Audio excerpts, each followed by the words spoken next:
Hello viewers, आज हम करेंगे कक्षा 8वीं एट ए ग्रेट इंग्लिश की बुक का लेसन 3 द अनग्रेटफुल ज्वेलर। तो इसके क्वेश्चन आंसर शुरू करेंगे। तो पहला जो क्वेश्चन है मल्टीपल चॉइस क्वेश्चन में है।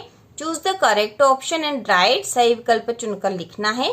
इसमें क्वेश्चन नंबर 1 है, whom did the would cutter not see in the well.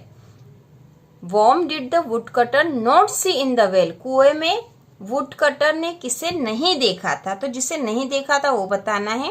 तो यहाँ 4 ऑप्शन है, a monkey, a tiger, a snake and a rebate. तो यहाँ पे आंसर आएगा डी वाला, अ रेबिट। इसके बाद क्वेश्चन नंबर 2 है, who helped the wood cutter first. Would cutter की सबसे पहले मदद किसने करी थी।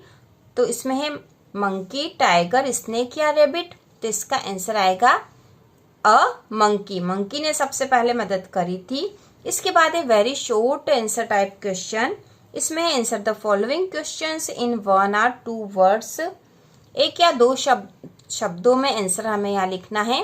तो क्वेश्चन नंबर 3 है, what did tiger present the wood cutter.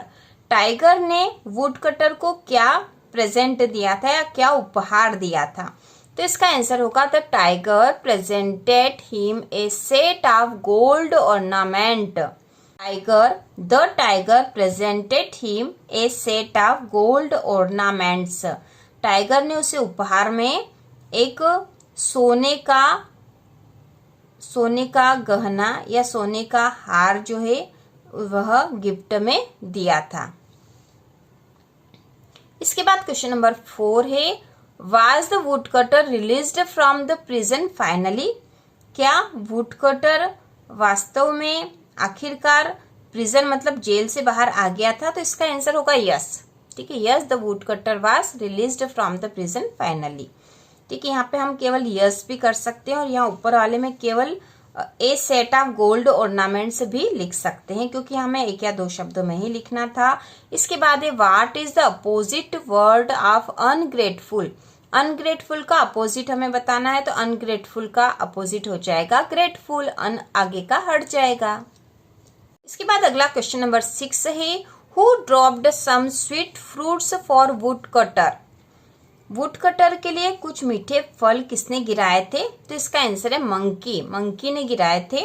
इसके बाद है short answer type question, answer the following questions in 1-2 sentences. 1 या 2 वाक्यों में हमें आंसर लिखना है। तो क्वेश्चन नंबर 7 है, what did the snake ask the would cutter to touch on the queen's head to save her life. What did the snake ask the would cutter. Snake ने wood cutter से queen's head, queen के head से क्या जो touch करने को कहा था यह बताना है उसकी लाइफ सेव करने के लिए। तो इसका आंसर है the snake asked the would cutter to touch his axe on the queen's head to save her life. Snake ने मतलब सांप ने वुड कटर को उसकी कुल्हाड़ी रानी के सिर से टच करने को कहा था, जिससे कि उसकी लाइफ बच सके। इसके बाद क्वेश्चन नंबर 8 है, what did the would cutter do when he heard help help. Would cutter ने जब हेल्प हेल्प सुना तो उसने क्या करा। तो इसका आंसर है the would cutter peeped into the well. Wood cutter ने वेल मतलब कुएं में झांक कर देखा। When he heard help help, जब उसने हेल्प हेल्प सुना तो उसने कुएं में झांक कर देखा। तो WELL वेल मतलब कुआं होता है। उसके बाद क्वेश्चन नंबर 9 है, what did the would cutter do in the search of some job. Wood cutter कुछ काम की खोज के लिए उसने क्या करा था। तो इसका आंसर है he made a long journey on foot in search of some job. उसने एक लंबी यात्रा अपने पैरों से पैदल ही लंबी यात्रा करी थी कुछ काम की खोज के लिए। तो यहाँ पर इसका आंसर इस प्रकार होगा, he made a long journey on foot in search of some job.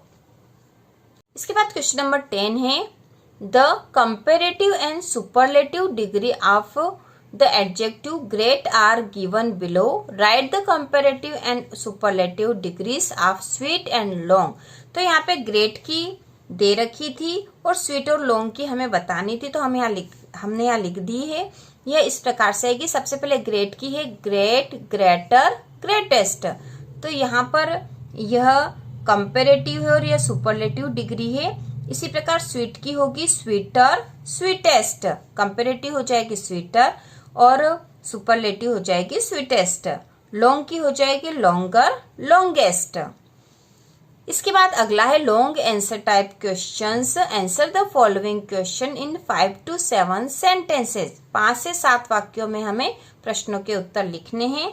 तो क्वेश्चन 11, इन द स्टोरी, इस कहानी में, if you were in place of jeweller, यदि आप ज्वेलर के स्थान पर होते, what would you have done to wood cutter, तब आप वुड कटर के साथ क्या करते। क्योंकि जो ज्वेलर था, इस कहानी में जो ज्वेलर था उसने वुड कटर के साथ धोखा करा था, चीट करा था और उसको राजा के सामने ले गया था और ऐसा बोल दिया था कि इसने जो गोल्ड के सोने का जो हार का सेट था वह चुरा लिया है, ऐसा बोल दिया था, क्योंकि वह झूठ बोल रहा था, उसके साथ धोखा करा था। तो यदि आप उसके स्थान पर होते तो आप क्या करते, जबकि वुड कटर ने तो ज्वेलर की हेल्प करी थी।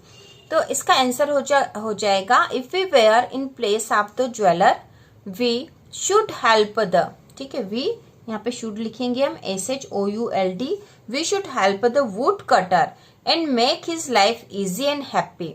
तो हम यहाँ लिखेंगे कि if we were in the place of the jeweller, यदि हम ज्वेलर के स्थान पर होते, we should help the would cutter, हम वुड कटर की हेल्प करते, and make his life easy and happy, और उसका जो जीवन है वो आसान और खुश करने की कोशिश करते, क्योंकि वुड कटर एक बहुत अच्छा आदमी था और उसने ज्वेलर की हेल्प करी थी। इसके बाद अगला क्वेश्चन नंबर 12 है, what would have happened to the queen if the would cutter had refused to touch the queen's forehead with his axe. यदि वुड कटर उसके एक्स को क्वींस के हेड से टच करने से मना कर देता तो क्या होता। क्योंकि स्नेक ने वुड कटर से कहा था कि यदि तुम्हारी एक्स को टच करा दोगे, एक्स मतलब कुल्हाड़ी को रानी के सिर से टच करवा दोगे तो ही रानी ठीक होगी, क्योंकि स्नेक ने रानी को काट लिया था और रानी की स्थिति खराब हो गई थी। तो यहाँ पर यदि यहाँ पर पूछा है कि व्हाट वुड हैव हैपेंड, यदि वह ऐसा करने से मना कर देता तो क्या होता, तो यहाँ आंसर होगा if the would cutter had refused to touch the queen's forehead with his axe. यदि वुड कटर क्वींस के सिर को अपनी एक्स से मतलब कुल्हाड़ी से टच करने से मना कर देता, then she will not recover, वह ठीक नहीं होती, and her life in danger, उसका जीवन खतरे में हो जाता। तो इस प्रकार से इसका आंसर होगा। और यह लेसन 3 के सारे क्वेश्चन आंसर हो चुके हैं, बहुत ही आसान है। तो इसी प्रकार के और वीडियो देखने के लिए चैनल को सब्सक्राइब कीजिए।